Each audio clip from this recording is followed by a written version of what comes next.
The Doctor Who Show with Rob and Dave. Hello, I'm Dave. And I'm Rob.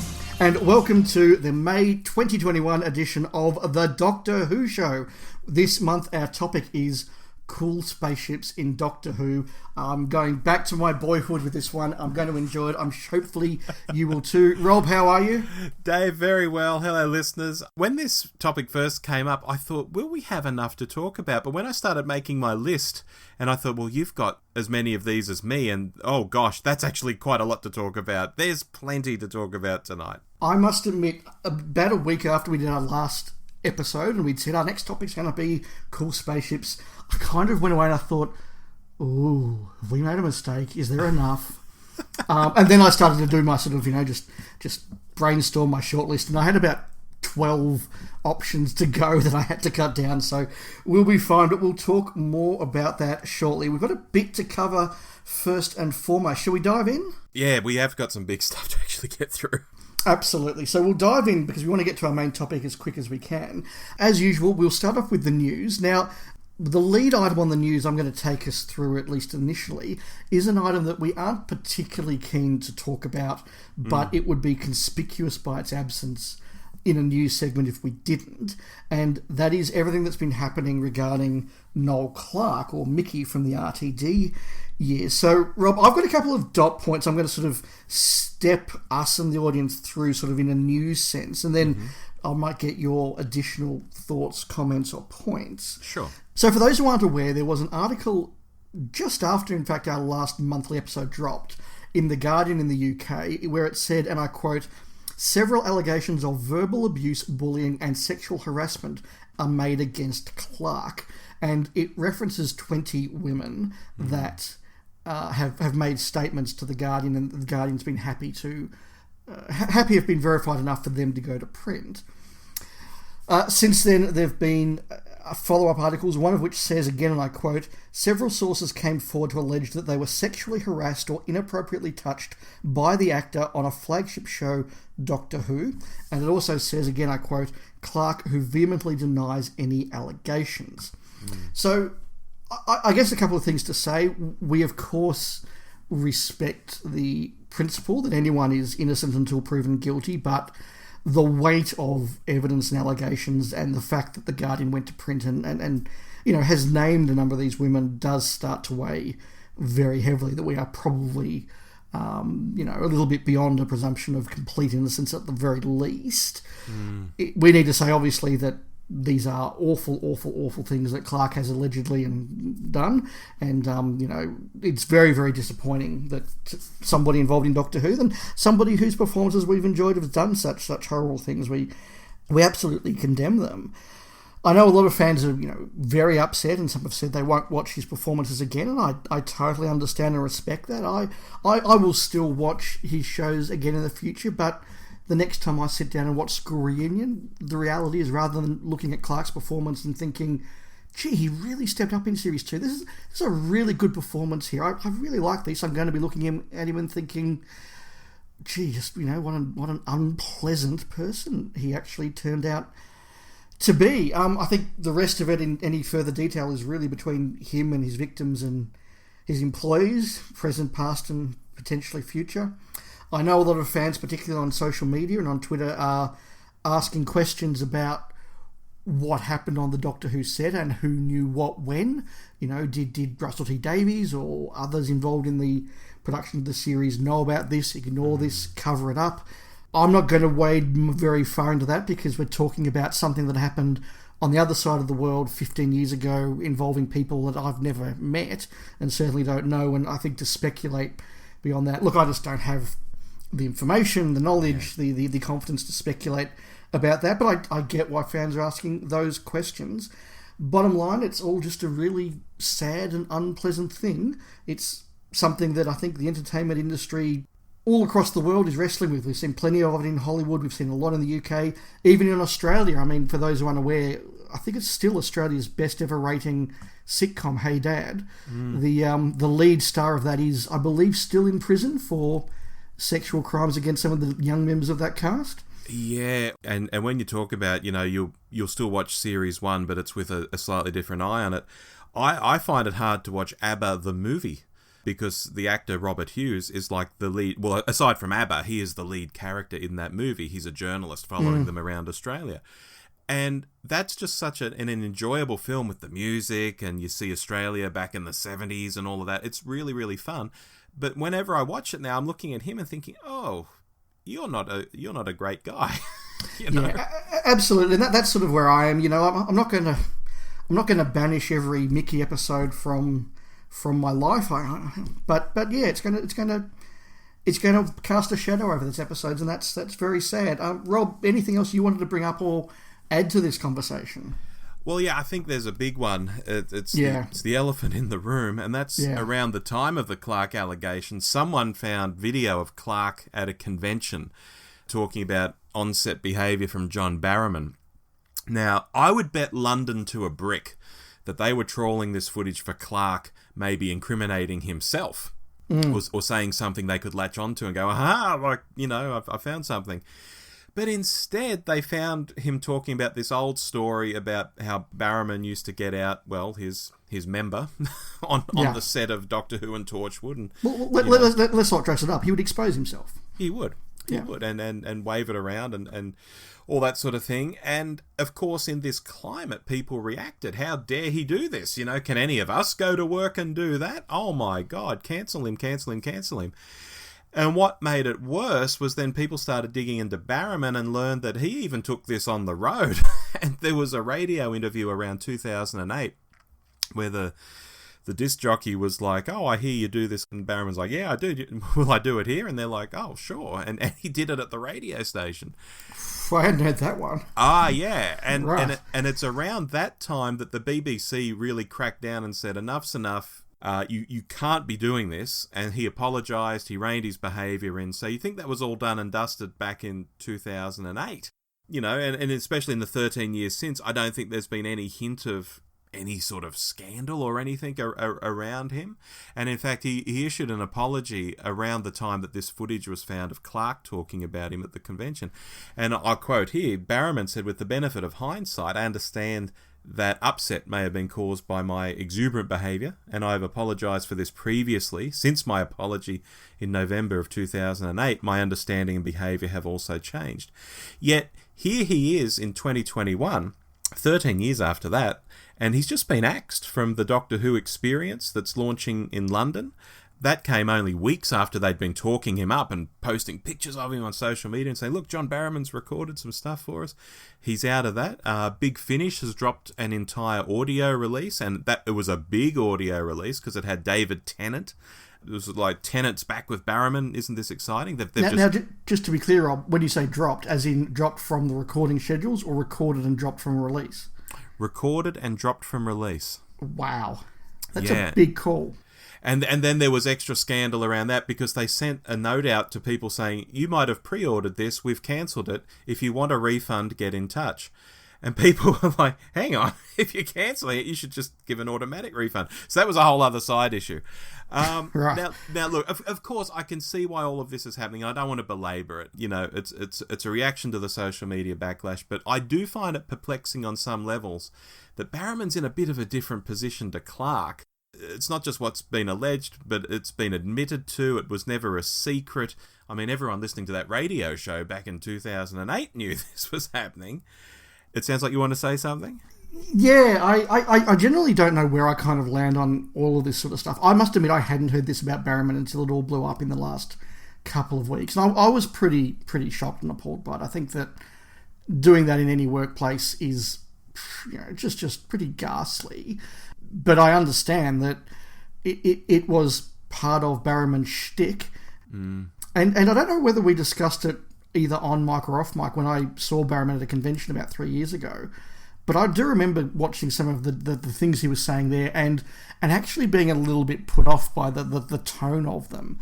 He would basically find a very attractive young man in the audience and make it very clear the things he would like to do with him and all that sort of thing. And a lot of people were laughing this up and laughing uproariously because this is Barrowman's shtick. He's a camp on the edge entertainer. And I get that, but I must admit I felt a little bit uncomfortable at the time. And yeah, it was unacceptable. I think to go down the whole of has he learned his lesson and what punishment is appropriate now for something he did before, and that leads into a whole sort of cancel culture topic, and we need 3 hours to give that the nuanced discussion it needs, and we don't want to spend our podcast doing that.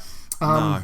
But I did just want to say, though, it is inappropriate what he did in the workplace, but in this environment, he's getting treated out there on social the same as Clarke. And that's a guy who was sharing sexually explicit photos of people. He was bullying them. And I think a bloke flashing to some friends who took it in kind, he was just making himself look silly and ridiculous more than anything. And I just find it hard to grasp that he wasn't photographing them in the nude and showing people. He wasn't using a senior position to, have his way with them. He wasn't bullying them. Yet some people see zero difference here. I do see some difference. I see some nuance here. I'm not excusing Barrowman, but I do think he's done something different to Clarke. Yeah, I do agree that there is a place for some nuance and some delineation in this all. What Barrowman did was ghastly, but I agree it was stupid more than sinister. And what Clarke's been alleged to have done was sinister and wicked. And, Barrowman stuff would not be accepted today. We are dealing with 15 years ago, and as I say, the entertainment industry is a strange place.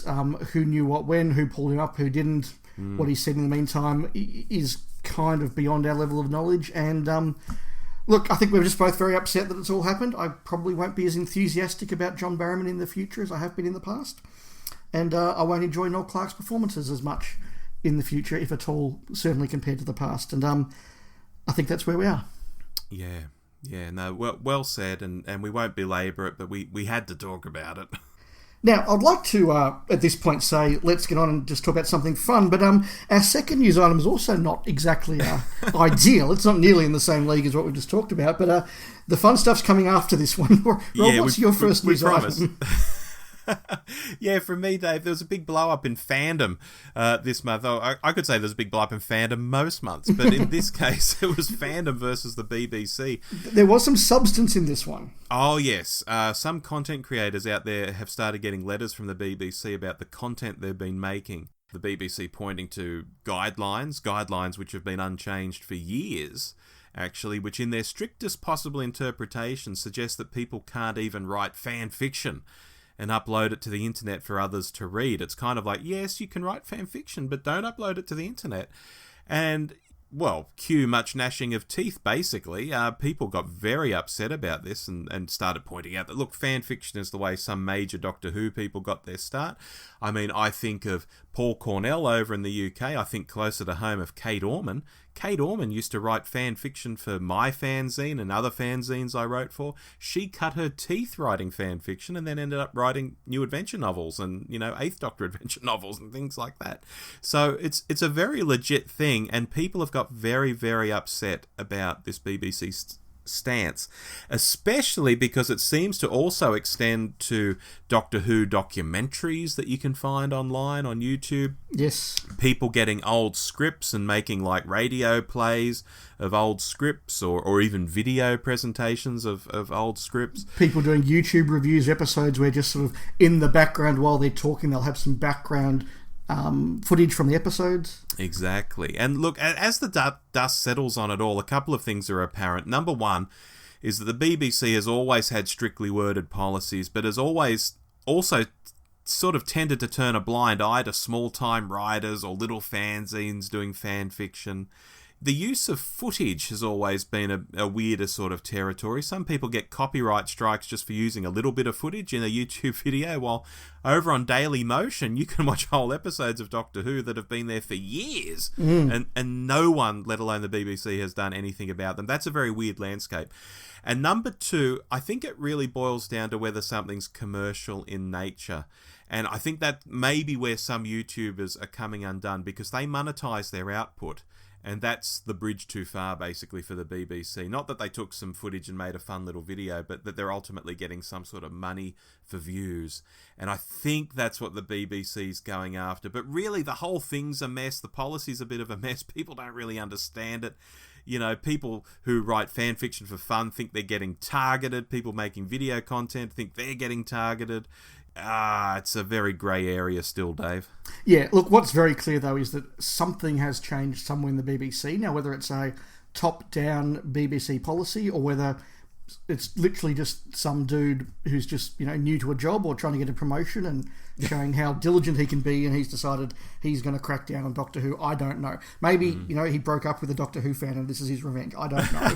but something somewhere has changed. And look, I just very simply take the view it's incredibly dumb by the BBC, because the more that people are sharing Doctor Who related content in the universe, the more that people will be attracted to the show. And we've both mentioned many times before the creators Joe Michael Straczynski and Kevin Smith, who both have said very, very clearly that they are very relaxed with anybody sharing any version of their work, Babylon 5, Smith's movies, that sort of thing.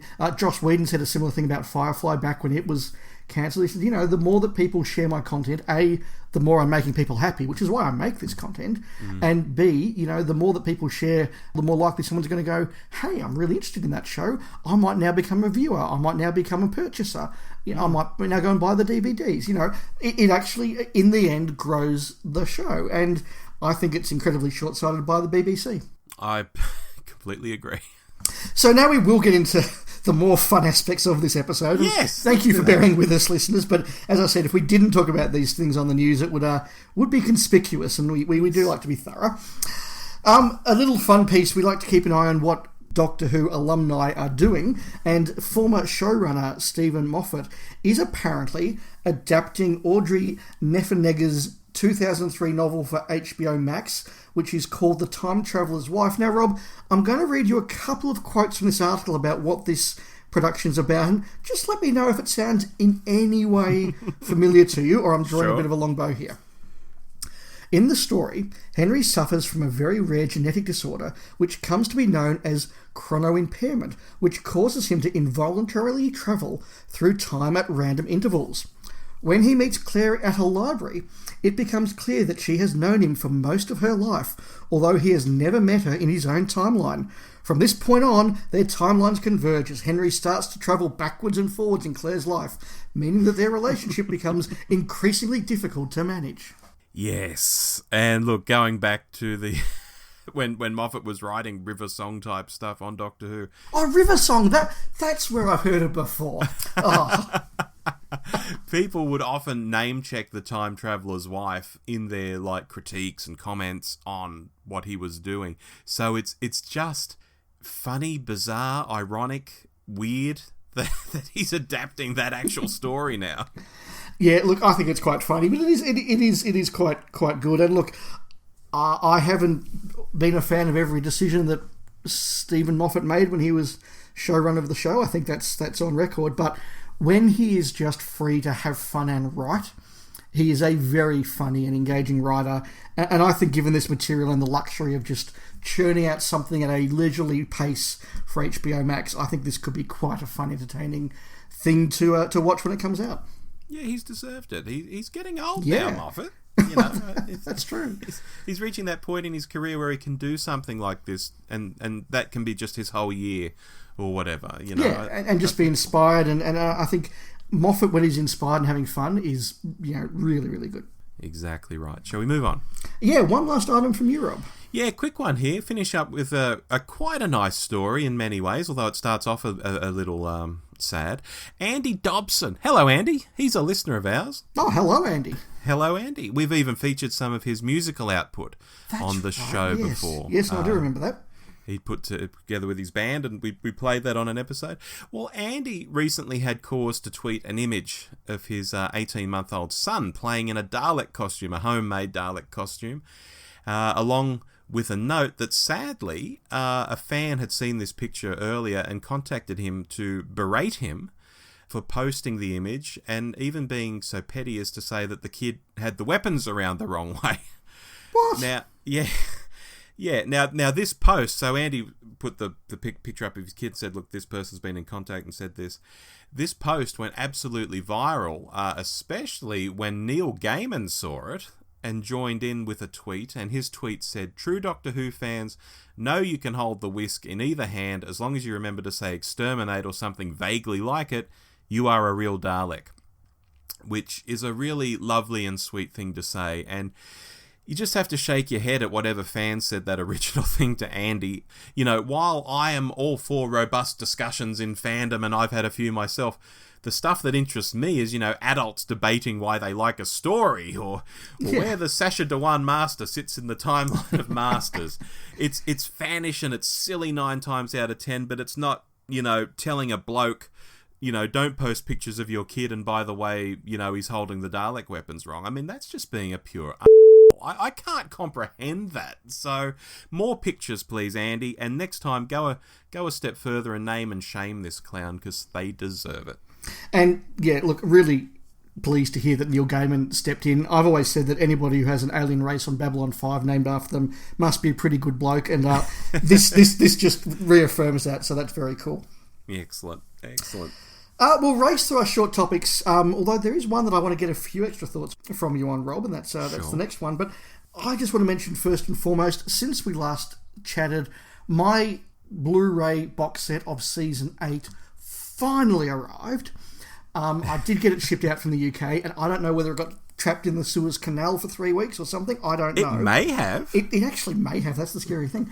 But it did finally arrive, and I've been pouring through that in my spare time over the last couple of weeks, and thoroughly enjoying it. I think that because Season 7 is my absolute favourite season, and because there's a lot of other Pertwee that I really enjoy as well, particularly at the tail end of his run, I sometimes don't appreciate just how good Season 8 is, but there are 4 immensely good stories. I watched Terror of the Autons for the first time in a very long time, and that absolutely just blew me away, because it is just Robert Holmes having a lot of fun with this new character that he and Dixon Letts have created, the Master.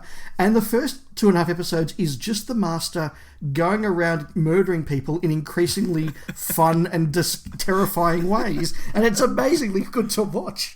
It's just such a good episode. The Mind of Evil goes a bit darker, but there's a lot of depth, a lot of nuance, and that's a story that did scare me as a kid.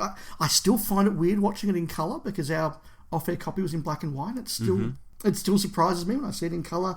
Axos, it's not my favourite, but it's not bad. Colony in Space, I'm watching at the moment and really enjoying. And I did actually watch The Demons first, because I actually got to watch it on Beltane on the 30th of April. So I thought I'd watch The Demons on the right night. Good man. And The Demons is one of those stories that I think it's easy to forget just how good it is, because it just is so effortless in its awesomeness. The Demons is up there with the 5 Doctors for me in terms of how it makes me feel, in terms of how I know every line, in terms of, you know, a lot of things. It's right up there for me. Yeah, look, it is really good. And so I've just been thoroughly enjoying watching Season 8. John Pertwee was my favourite Doctor growing up. He's been eclipsed by Hartnell, but really only just as an adult. I love his era so much. And I'm looking forward to the Blu-rays of Season 24, hopefully not taking quite as long to ship in a couple of weeks' time. Ah, yes. Now, it sounds like you haven't got into many of the features, though. Have you seen any? No, I haven't really been big on the Blu-ray features for no other reason than just time, frankly. Okay, because the 2 good ones on that are the Terrence Dicks documentary. Yes. Hosted by Frank Skinner. That's excellent. And the other one is where Katie Manning and John Levine go back to the village in The Demons, and, you know, get around the Devil's Hump, and they get around the town, and they just talk to people, and it's really entertaining. And there's this beautiful scene where they're up on the Devil's Hump, and they just lie down in the grass and they're reminiscing, and it's really beautiful. It's really, really great. So I commend those 2. If you don't watch all of them, at least watch those 2. Oh, no, perfect. I appreciate that. Once I've finished Colony in Space, I will definitely watch those. But yeah, a really good season. Now, Rob. Yes. You surprised me a couple of weeks ago, because there I was walking out of the gym and I was getting my podcast ready to listen on the way home, and I got an alert on my phone. The Doctor Who show has dropped some content. And you weren't involved. I thought, what's happened here? Have I been sacked? And it was of course a review that you decided to spontaneously do, discussing the Christopher Eccleston debut on Big Finish, the Ravager set. Now, I will say that I thought it was a very useful review in that it didn't set out to just praise or just slam or whatever, but you basically said, if you like these sort of things, then this is for you. If you don't like these sort of things, it's probably not for you. Now you've had a chance to reflect, what else do you have to say? And just as an individual, I know you were really looking forward to Christopher Eccleston on Big Finish. Yeah. Were you happy? I was underwhelmed. I was happy that Eccleston was back, and so was all of Twitter. I think that was carrying a lot of people through the actual story, though. And especially on that first day, I don't think everyone listened to all three stories. I did. The day it came out, May 13th, I listened to all three stories. Then I put out that little podcast. And as you say, listeners to this show will know I've been talking it up since it was first announced, which was about last August. Or something like that. I can verify that. You have been very keen. Yeah, and, so I put my money where my mouth is. I've been talking about this damn thing, so I bought it the day it came out, and I listened to it the day of release, did that podcast. I was underwhelmed. Now, I won't repeat the 13-minute podcast here because people can go and listen to it, but I just wasn't into it. And my abiding sense since, Dave, is that I think it's just the fact that Eccleston is doing Big Finish that really got people through, like I said a moment ago. All the reviews I've seen are more about, Chris is back, yay, than they are, this was a really great story for, XYZ reasons. I didn't like the story at all. It's one of those non-linear things where you have to pay attention to what's going on and be really, really invested because people meet each other out of order all the way through, so things don't really make sense until basically the end, where there's a bit of a payoff. And I guess it's a payoff if you've remained invested. I don't like this style of storytelling at all. At least the way it's done here. There are some non-linear stories I think are done quite well. Pulp Fiction. Pulp Fiction's a non-linear story. I think Pulp Fiction's fantastic. But this just, when you throw in the timey-wimey stuff and you start getting really clever, it just doesn't do it for me. And the next release, I believe, are 3 separate fun adventures in time and space, basically. And I'm already thinking, without knowing anything besides that, I think I'm going to like that more. I've already decided that. Plus, there's a Big Finish trailer out there and there's a Cyberman in that. So I know there's going to be a good cyber story coming and I'll probably really like that because Eccleston obviously didn't get a good Cyberman story. He got to hold a Cyberman head at one stage, but that was about all. So yeah, I've said everything I wanted to say really in that podcast. I rake over where the story falls in the Ninth Doctor's timeline and whether that works for me or not. But go and listen to that instead, folks. I won't take up your time here. Overall, I just wasn't a fan, but I am absolutely happy that Chris is back, and I want to hear more. Yeah, absolutely. Look, I think that's a really good summation. I think that the majority view I've seen of people I follow on Doctor Who social media has more or less matched your view, but there are people who really do love that style of storytelling and were very, very positive about it for those reasons. And like I say, some of these things vibe with some people and not with others, and that's cool. Yeah, well, friend of the show, Dwayne Bunny, who does the Sirens of Audio podcast, which is all about Big Finish, said to me, this is deeply Big Finish in the modern era, because I'm listening to old Big Finish at the moment, so I don't know what's happening in the modern era. He said, this is very Big Finish. There are loads of people into this kind of thing, and I was like, that's great. It's not me, though. Yeah, and I think that's fair. People who are very, very invested in modern Big Finish, I think, did get a bit out of it, so your review would have said to them, if that's for you, go for it, and hopefully they did. Yeah, that's it. A quick point for me, I just want to be very nostalgic and point out that one of my favourite sci-fi books, which is the Star Wars Timothy Zahn novel, The Heir to the Empire, celebrated its 30th anniversary this month, which is a big deal for me, and I just want to again mention the fact that I owe Doctor Who quite a lot, and particularly the Doctor Who New Adventures, the Virgin New Adventures, quite a lot, because they were my gateway drug into a lot of other written science fiction, and particularly spin-off science fiction. So it was from the New Adventures that I sort of said, you can read this stuff in books. You can have original adventures. And it's from there that I went on to the Timothy Zahn Star Wars books, the Heir to the Empire books. And they're what turned me from a Star Wars viewer into a Star Wars fan.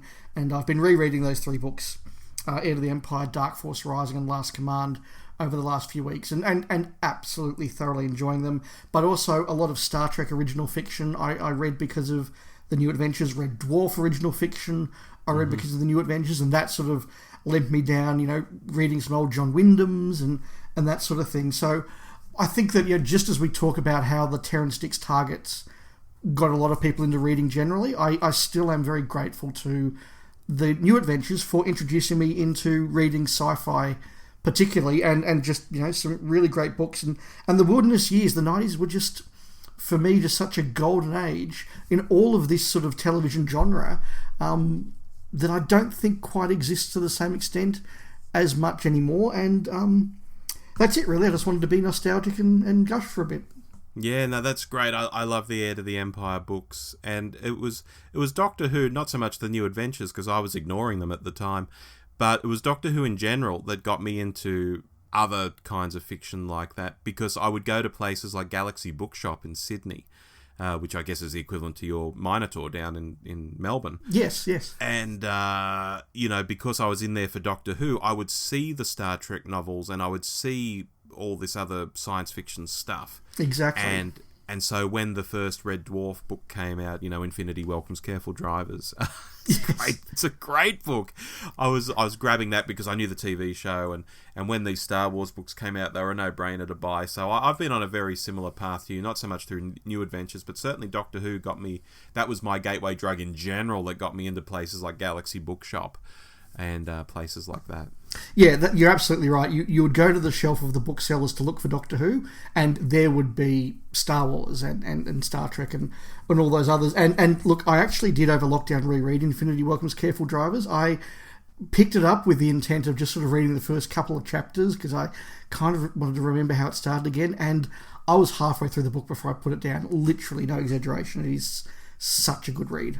Yeah, it's a fabulous book. It's such a shame that creative duo split up eventually. It is, because they're not nearly as good separately, I'm sorry to say. No, no, they're not. A final mini topic from you, Rob. Yeah, final one from me, Dave. Just an update on my great journey with Big Finish. And I know this is more Big Finish to talk about, so I'll be brief. I recently fell into doing the great journey with the monthly range and throwing up little lists and thoughts about every 10 stories onto my personal blog, which I have over at policebox.net.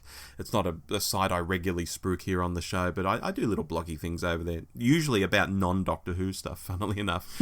And anyway, that caught the eye of our pals Dwayne and Philip over at the Sirens of Audio, and they said, hey, do you want to come on the show and every 10 stories in the monthly range just talk about your feelings and what you thought? And I said sure. So we've recorded a few of those now. None of them have come out yet, but we do them on video, Dave. This is a bit new for me. It's a bit different. Yes. Yeah, I mean, I use it every day at work, but in terms of actually having conversations with Doctor Who fans about Doctor Who stuff, it's very, very different. So I'm not sure when they'll go out. They're like little 10-minute segments. They're by no means a full episode of their show or anything. And I'm going to do this all the way through to release number 275, I want to say, is where the monthly range ends. So that's a huge undertaking. I know, but I'm going to do it. In fact, it's inspiring me to keep doing it because I know Philip and Dwayne will be on my back saying, when are we going to record another episode? Nice. Go and listen to some more. So it's great fun, and I'm really enjoying the stories. There's some duff stuff in the first 10, but after that, they go on this ridiculous run for about 20 stories where I can't really fault them and say, oh, that was a terrible one. It's really quality stuff.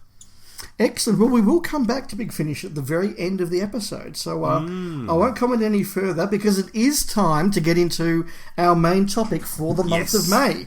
Here we go. Which, of course, is cool spaceships in Doctor Who. Now, this longer listeners of our show will know came out of an off-the-cuff comment when we were discussing cool alien worlds. And I made a comment, when I was a kid, when I was a young boy watching Doctor Who, the things that I really wanted were cool alien worlds, cool aliens, and cool spaceships. And I said, maybe we need to talk about cool spaceships sometimes. And you agreed, and we put it on the schedule, and here we are, which only leaves Cool Aliens to do. Maybe that's the thing for next year. Yeah.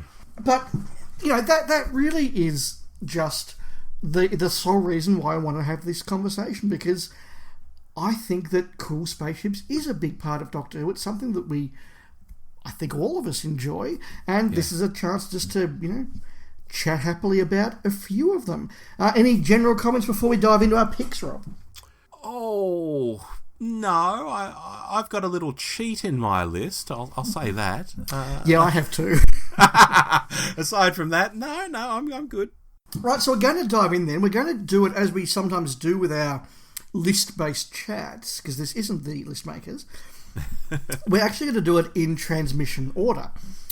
So hopefully this is going to evolve spaceships in Doctor Who, and we're going to talk about them. So the picks go me, you, me, you, me, you, me, which is a good mix. And I will just say, we know what seasons or series our picks come from, but we don't know each other's picks. So we just know enough that we could slot them in order.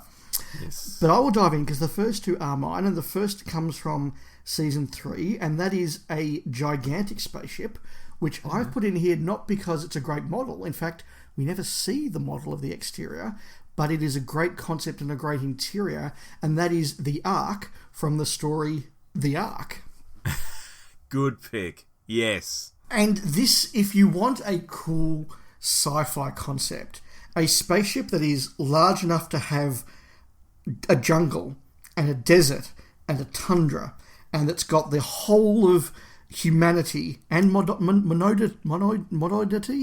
What's I don't know. The whole of the human race and the monoids in microform stored, transporting them to another world.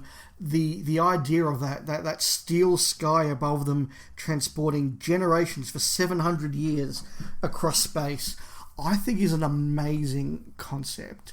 And whilst we don't have a model of the exterior, and I think it's probably for the best, because it wouldn't have looked good in the 1960s. I think of the model of the rocket ship from the Sensorites, for example, which isn't the best.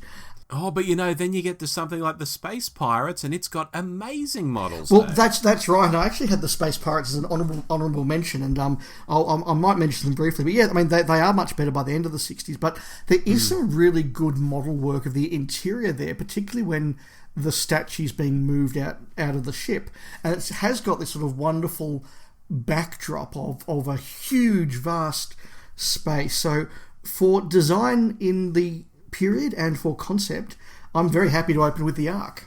Oh, no complaints from me. A maligned story in many ways too.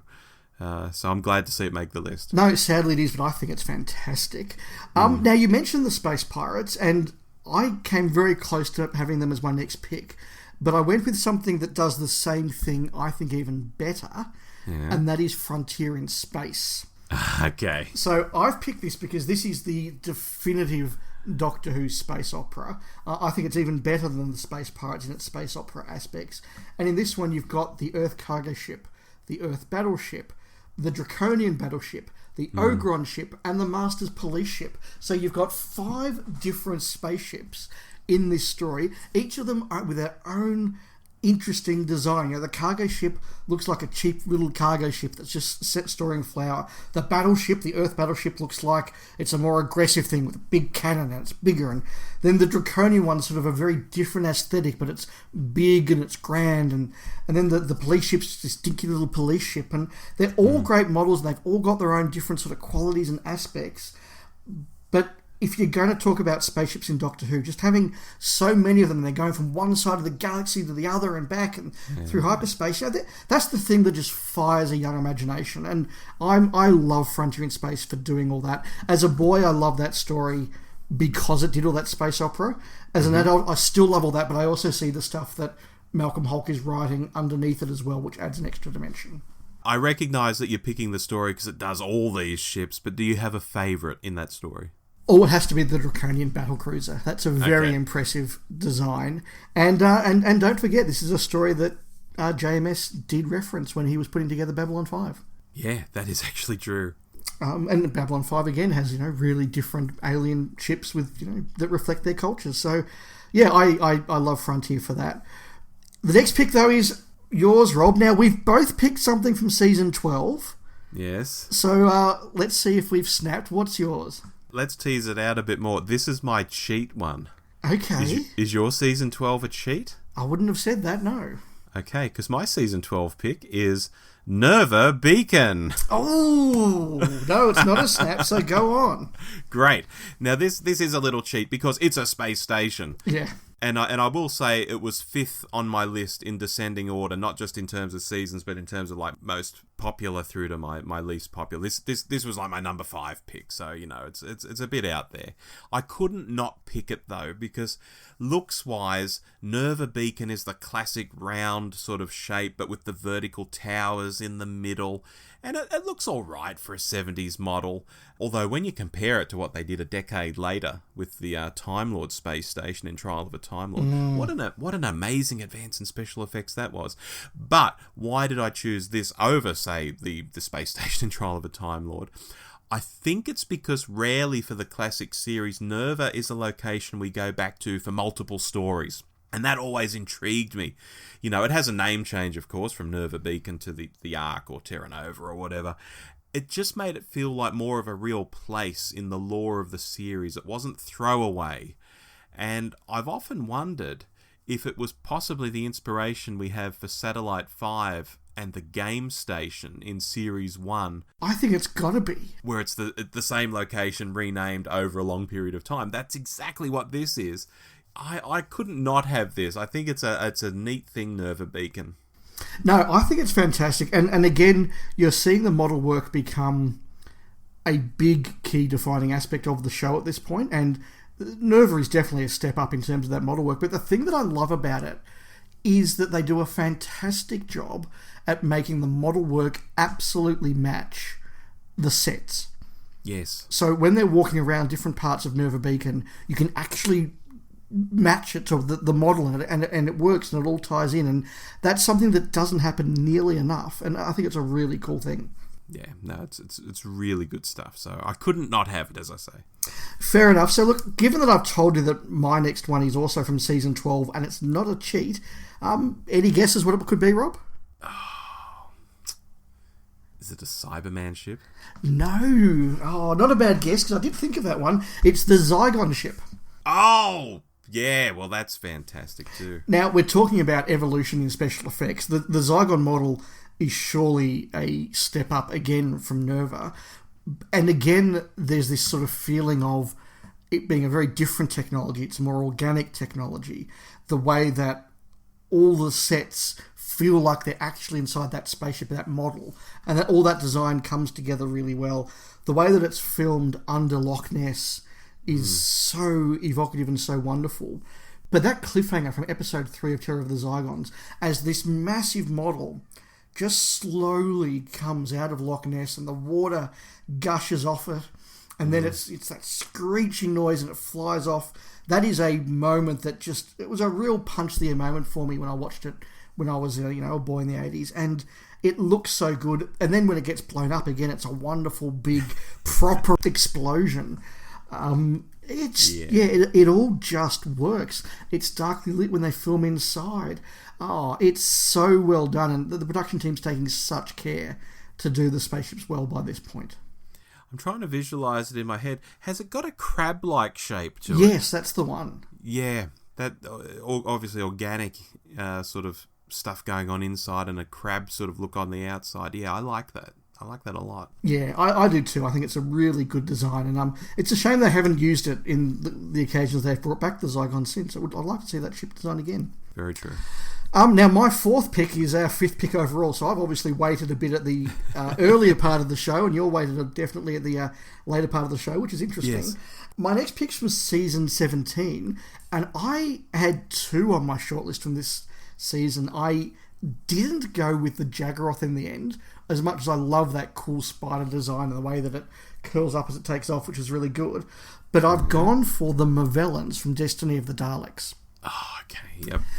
Because that is a ship that has got a really cool central concept and is executed really, really well. So this idea of the spaceship that doesn't look like what a spaceship should look like, or what we conventionally think a spaceship should look like. It's all sort of like an upside-down pyramid.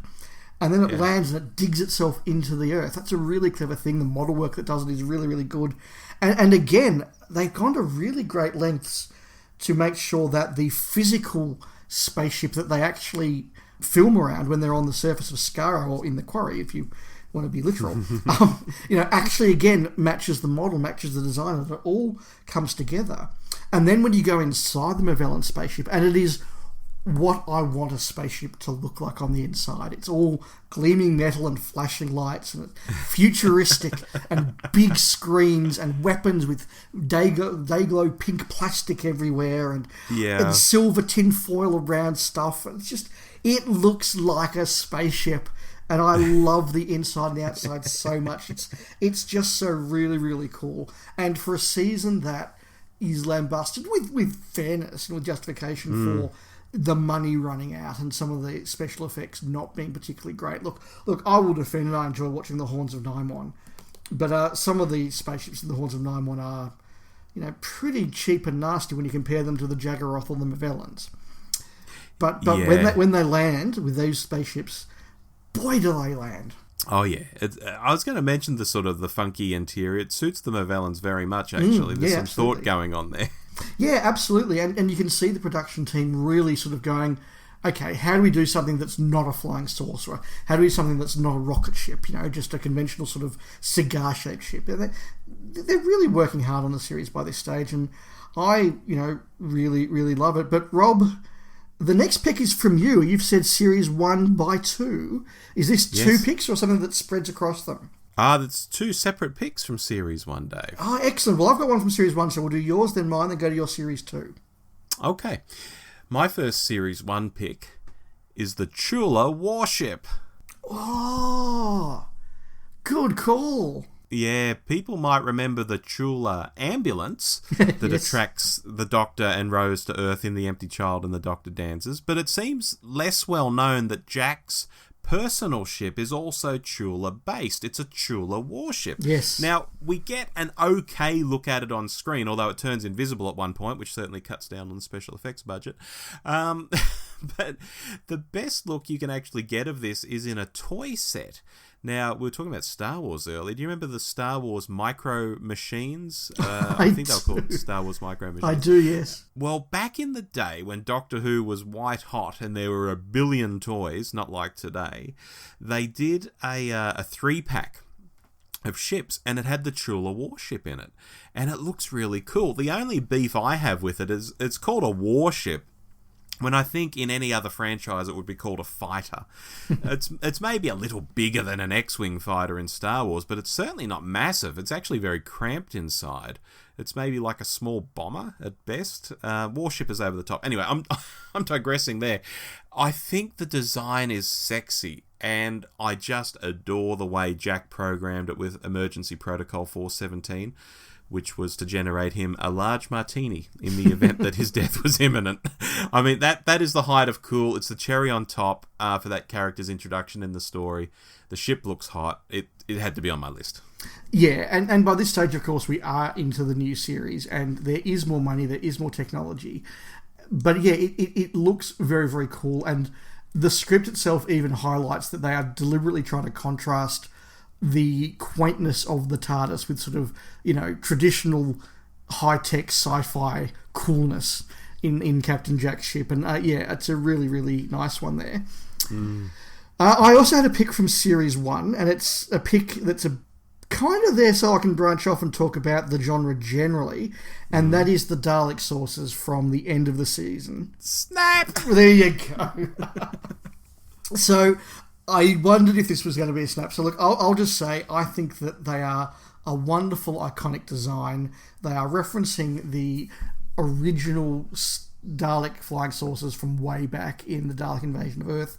They look so good, but I love the way that throughout the series there's been some attempt, for the most part, to give the Daleks a bit of a vibe and a bit of a feel. In the 70s, their spaceships kind of looked very, very similar, enough that their Spaceship and Planet of the Daleks and their Spaceship and Death to the Daleks are similar enough that when I saw Death to the Daleks for the first time, and at the end of part 1, this ship sort of hones into view across the landscape, I've gone, oh, that looks like a Dalek ship.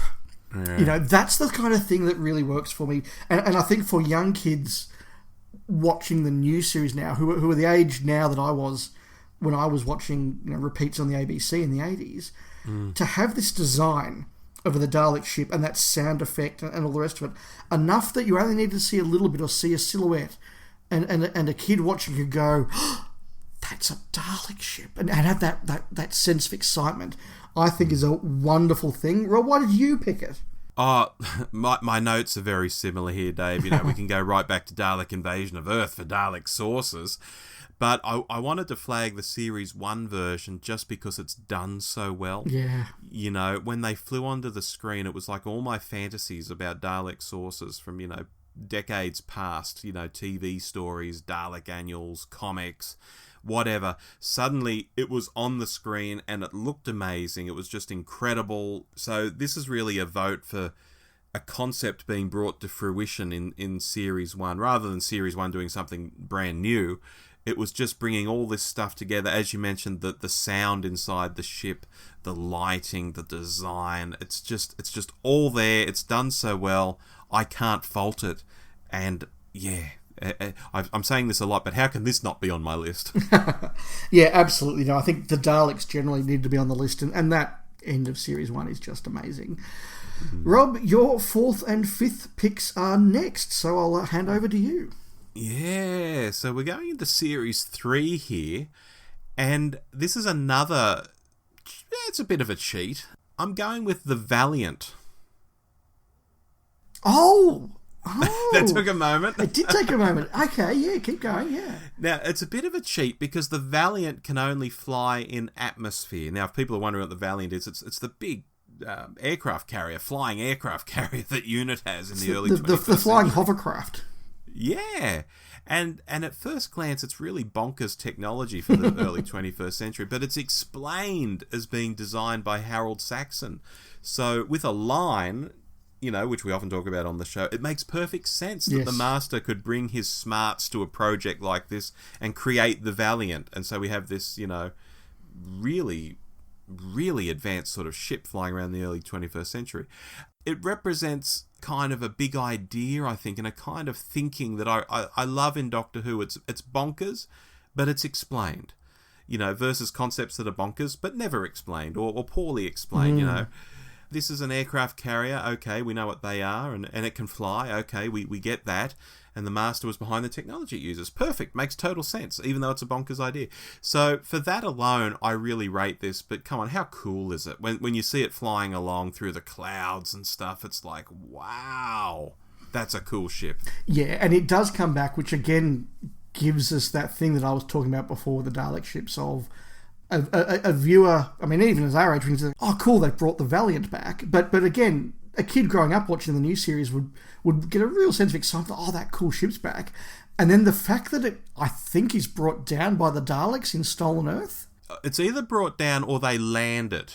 It's certainly put out of commission and attacked. And that's a really good way of saying, we've got this awesome ship that you've seen for a couple of years now, and the Daleks have taken it out. That's how bad the Daleks are. It's a really good way to bring it home. I think they use it really well.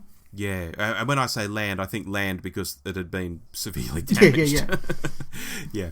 Final one, Series 8. You probably can't guess this one because, again, it's a bit left of field, but it is a spaceship.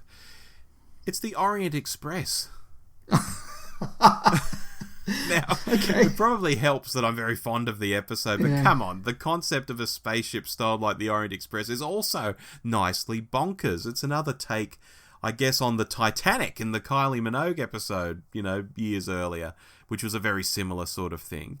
Although this uses more imagination, because whereas the Titanic was a ship, and we often equate sea ships with spaceships, I mean, Star Blazers does that literally with the World War II battleship, the Yamato.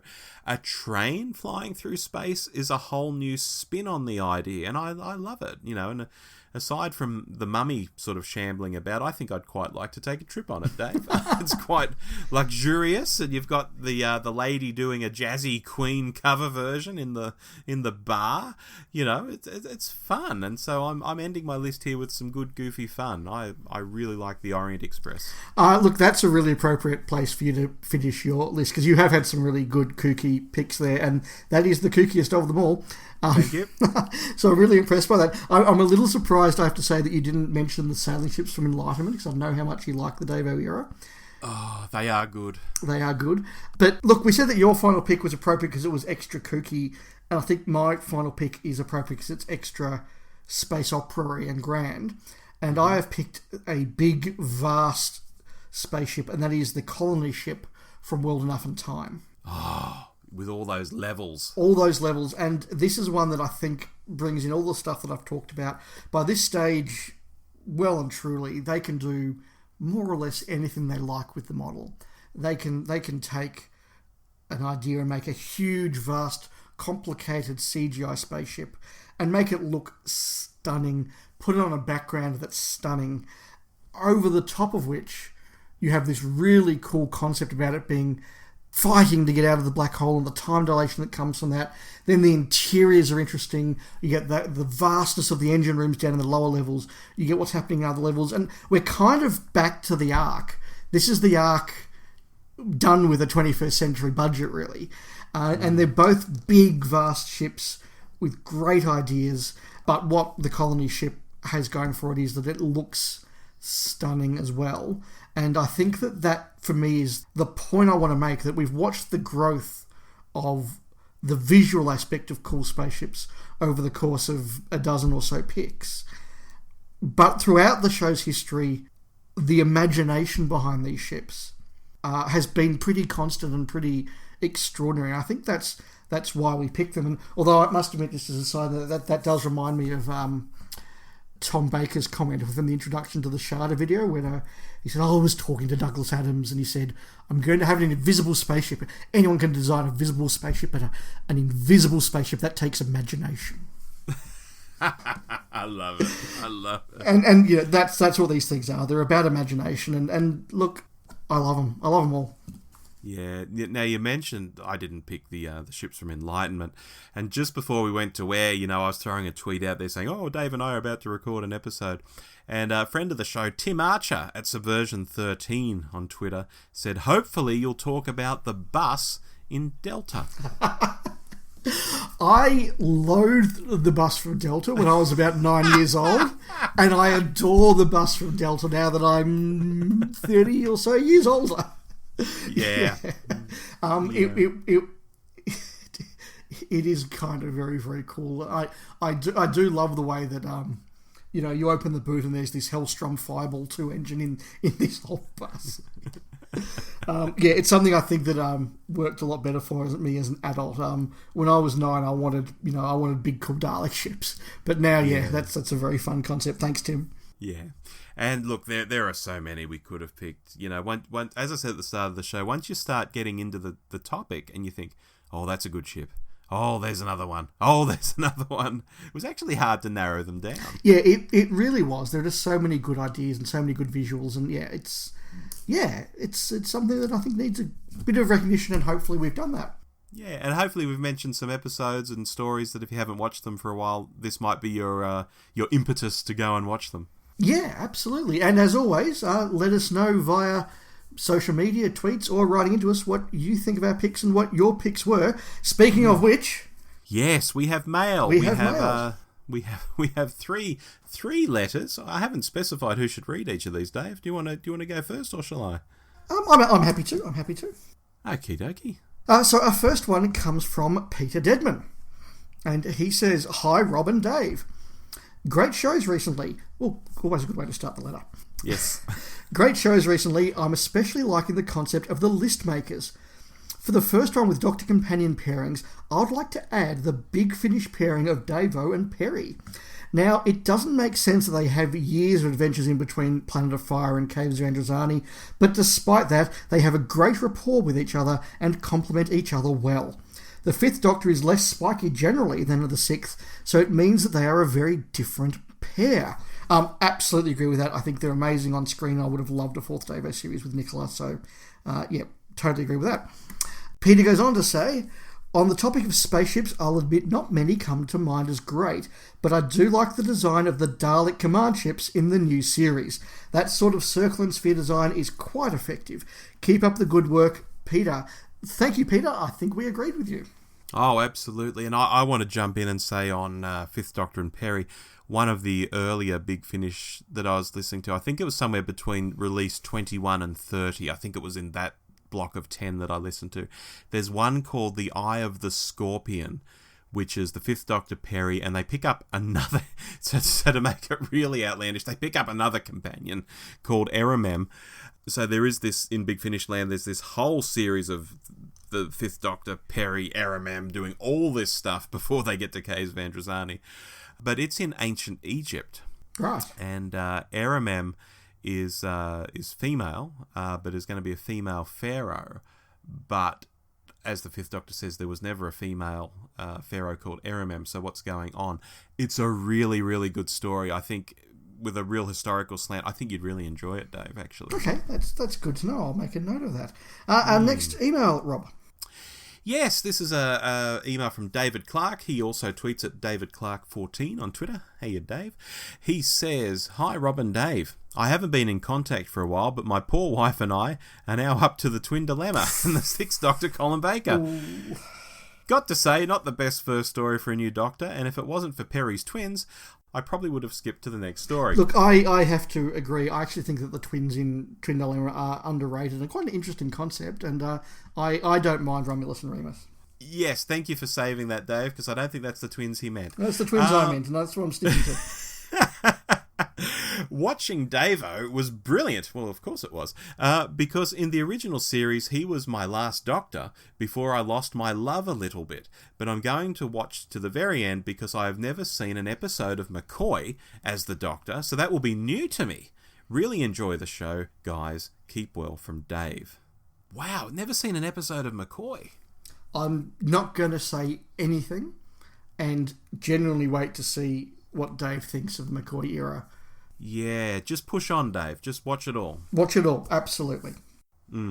Our final listener email is from TARDISNet at TARDISNet66 on Twitter. No name, Rob. No, I just know him as TARDISNet. He has a photo of himself, though. Oh, so you got a photo, okay. We can judge then, that's fine. Well, thank you for writing in, Mr. Net. He says, "Hi, Rob and Dave. I've very much been enjoying the show with the additions of primary sources and the list makers, and Rob's recent thoughts on the Ninth Doctor adventures from Big Finish.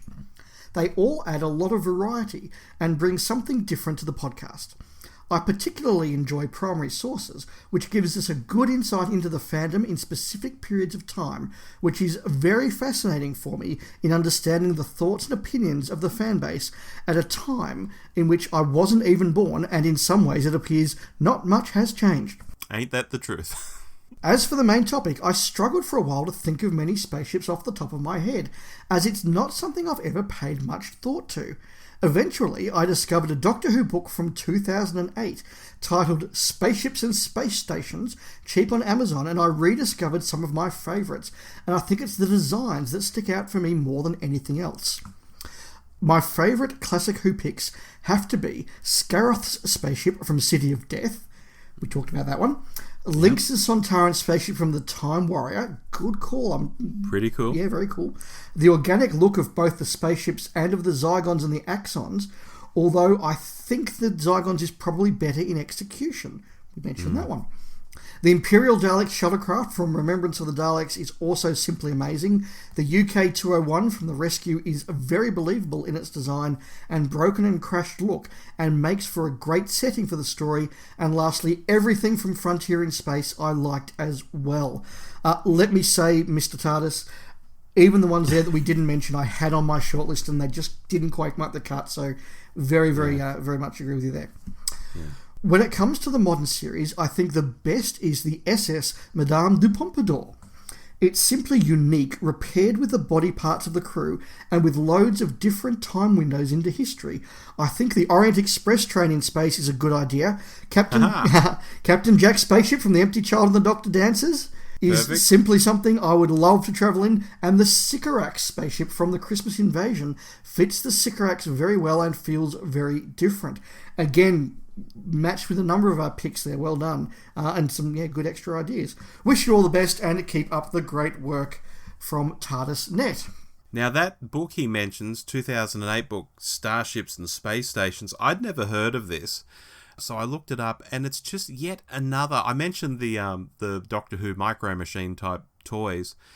Around 2008, 2009, again, when the show was white hot, there were books, there were toys, there were so many things coming out. I, as a fan, have not seen them all, even at this point in time, let alone own them. Yeah. It's astounding how much stuff was coming out, and especially compared to today, it's chalk and cheese. No, absolutely. I missed a lot of that stuff when it came out.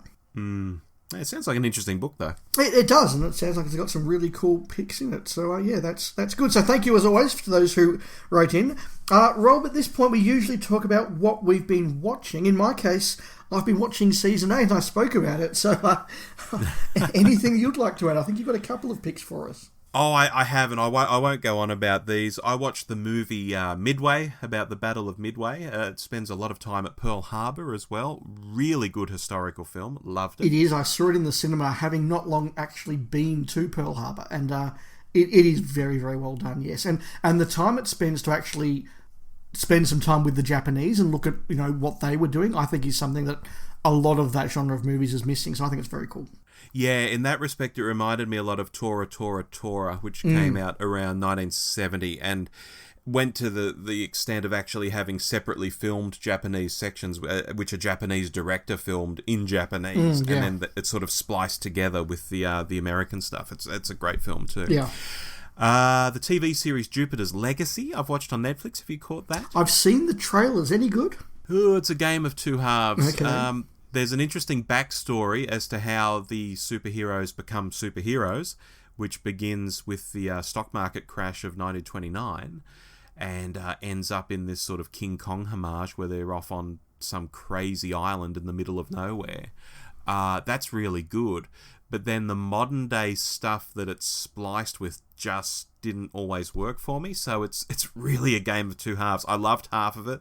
The other half I was like, oh God, this is boring. Please, can I fast forward? Okay. Bill and Ted Face the Music I finally caught up with. Probably not the best of the Bill and Ted series, but it was nice to see. It's gentle sort of humour. You can see all the jokes coming a mile off. I'm glad I saw it. I can't say much more about it. Does it rely on you being a fan of the original Bill and Ted? I think so, because the whole premise is that the song, they're always told in the original film and the sequel that they'll write the song that will unite the world. And that becomes the theme of this, because they're now middle-aged and they still haven't written the song. So, Right, okay. and that's kind of a funny, idea, it's probably actually funnier than the film. Moving on, I watched Army of the Dead, which is the new Zack Snyder zombie thing. I'm not actually a zombie movie fan, but I have enjoyed when Zack Snyder did the remake of Dawn of the Dead, and so this was up on Netflix, and I thought, well, what the hell, I'll watch it. And it was quite enjoyable. It was a typical zombie movie. There you go. I should perhaps mention, I didn't sort of think of movies. I did I did pull up Interstellar recently, because I actually didn't see that in the cinema. I missed it. And for the first 2 hours, I thought, this is a really good Christopher Nolan film. Yes. And in the last hour, I thought, no, there is no such thing as a good Christopher Nolan film. And look, I do quite enjoy his first two Batman films. I think that the first one and Dark Knight aren't too bad. Again, with Dark Knight, the first 2 hours I thought was spectacular. Yeah. The last hour was just terrible and really dragged it down. And the same with Interstellar. I just think the man doesn't know when to stop, although visually it is spectacular and there's some cool stuff in there. Yeah, I'm hearing you. And finally, Dave, the thing I most wanted to mention is a series I've been watching on Netflix, but I believe it's also on Amazon Prime as well, which is weird. It's on both services. And it's called Superstore. Now, I don't know how I've never watched this in my life. It's a sitcom set in a big box retailer in the US. So think of, I don't know, Walmart or something like that is probably your best analogy. And it's 22 minutes an episode, so the episodes go by really quick. The writing is very funny, very on point. I don't know how I've ever missed this, but I am shotgunning through like 3, 4, 5 episodes at a time when I sit down at the TV. I am loving Superstore. That's really interesting because I can't remember how I heard of Superstore. I may even have been in the US at the time it came out. It's very possible that I was. And I watched the first 3 episodes and thought it was really, really good. And I ploughed through the first 2/3 of season 1. And then I kind of hit a point I hit with a lot of sitcoms of like, I've just watched the same episode 3 times. Okay. I think I'm kind of done with this now. And it's not that I didn't like it. I just sort of thought, okay, it's not quite gripping me as much as it did. And it kind of just slipped off my radar. But you're saying I should have persevered. Oh, yeah. I think there's some very funny stuff in it. And now that I'm deep into the second series, the first series is only about 11 episodes. But when you get to the second series onwards, they're about 22 or even 24 episodes, I don't know. So I'm about 10 episodes into the second series, and a storyline is starting to sort of emerge. You know, we've had all these sort of wacky, story of the week type things, but now some of the characters are starting to do things with each other, and it's like, oh, I see a story emerging. Okay. Maybe I dropped it too early. That's interesting to know. Yeah. Well, that's our episode on cool spaceships. So now let's talk about what we're doing next month. And next month we're talking about something that is a very, very big part of Doctor Who, and that, let's be honest, we probably don't talk about all that much, certainly not compared to some other podcasts. And that is Big Finish. Yeah, I mean, we have done in the past, we looked at the missing Sylvester McCoy season, done Big Finish style. We have done Big Finish stuff in the past. But when we were planning this year out, when was that? Like late last December or something like that? Oh, October, November last year, yeah. Yeah, so this was well before I started my Big Finish Great Journey and all that sort of stuff, which is more recent. I particularly wanted to throw down, let's just do a Big Finish story. We'll pick one, and the way we're going to pick it, well, we'll announce that in a moment, but let's just pick a story and treat it like something new that we've never seen, new Doctor Who, and review it. It'll be different. It'll be something different for us. Yeah, so look, I'm sure we'll have a bit more of a perhaps general conversation about Big Finish and what we like and what we dislike and, what some of our favourites are. But we're going to hang our whole episode next month off a deep dive into one Big Finish story.